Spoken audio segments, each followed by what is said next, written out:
Olá, eu sou a professora Renata e esse é o segundo vídeo da série Descomplica Professor em parceria com ênfase educacional. Hoje nós vamos falar um pouquinho do estágio sensório-motor a partir da teoria piagetiana. Piaget divide os estágios em 3 partes. A partir de todos os estudos que ele fez e das experiências que ele fez com crianças, ele organizou como se dá o pensamento a partir desses 3 estágios. O estágio sensório-motor, o estágio simbólico e o estágio conceitual. Para os estudos dele, ele queria entender como isso funciona de dentro para fora. Ele se preocupou menos com o social e mais com o individual. A partir disso, ele começou a fazer esses estudos e perceber como se dava o pensamento da criança. Lembrando que isso é um processo, ele não acaba em si. Então, quando a criança passa de um estágio para o outro, não é um passe de mágica.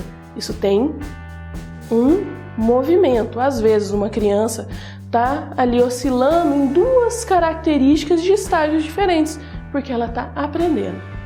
Se uma criança passa mais tempo num estágio e menos tempo em outro, significa que ela precisou de mais tempo para assimilar e acomodar os conceitos que ela precisava para elaborar o pensamento. Por isso, toda vez que nós pensamos em desenvolvimento, a gente tem que lembrar que isso é um movimento, é um processo que vai se dando conforme a criança vai amadurecendo, vai crescendo. Hoje, nós vamos nos focar no estágio sensório-motor. Como o próprio nome já diz, o estágio sensório-motor vai compreender a criança de uma maneira sensorial. Então, o desenvolvimento do pensamento da criança vai se dar por meio das sensações que ela tem, do olfato, do tato, do paladar, da audição, da visão. É por meio dos sentidos que ela vai reconhecer o mundo e elaborar o meio pelo qual ela pensa, ok?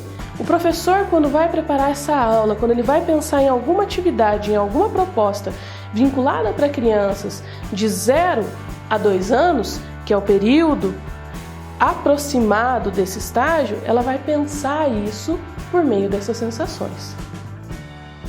Dito isso, a gente vai pensar algumas coisinhas e algumas práticas para o professor colocar na realidade de sala de aula. Toda a proposta desse estágio tem vínculo com as sensações. Então, tudo que o professor vai pensar nesse planejamento vai ter que acontecer a partir disso. Se o professor tem um bom conhecimento de Piaget nessa parte, ele vai pensar toda a prática educativa por meio dessas sensações e desses sentidos da criança. É importante que o professor olhe diretamente para a criança, de tal modo que a criança perceba se o professor está satisfeito, se ele está feliz, se ele está triste. O que está acontecendo? Ele está vendo a figura do professor e reconhecendo essa figura por meio da visão. Que ele escute a voz do professor, que essa voz seja sensível, tranquila, porque assim ele vai aprender por meio da audição, que é como ele deve ser tratado. Então, todo esse reconhecimento de carícias, de tranquilidade, de organização de sala de aula vai se voltar para a maneira pela qual a criança vai aprender a pensar, segundo Piaget. Todas as conversas, as músicas vão ter esse tom na audição da criança, que ele vai aprender a pensar por meio disso, vai aprender a falar e vai começar a se desenvolver. Bom, a criança entra no berçário, ela ainda não tem habilidade motor para sentar, então ela aprende a rolar. Na sequência, ela vai aprender a sentar, a andar, a pular, a segurar, a arremessar.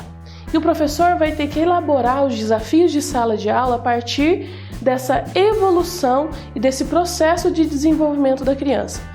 Enquanto na primeira parte do ano o professor vai tocar, caminhar com a criança, cantar para a criança, na segunda parte ele vai apresentar propostas que desafiam o ambiente da criança.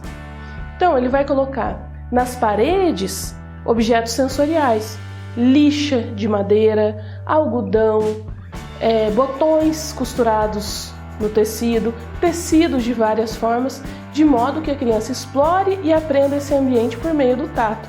Ela vai desenvolver objetos e móveis que façam barulho para a própria criança produzir esse barulho, assimilar e acomodar esses conhecimentos. Então o professor vai organizar esse ambiente de tal modo que todo o ambiente propicie desafios para a criança, e ele vai falar com a criança e estimular a criança a superar esses desafios. Curta a nossa fanpage no Facebook, ênfase educacional, e acompanhe o nosso canal no YouTube, também ênfase educacional. Um vídeo da série Descomplica Professor, todas as quartas-feiras.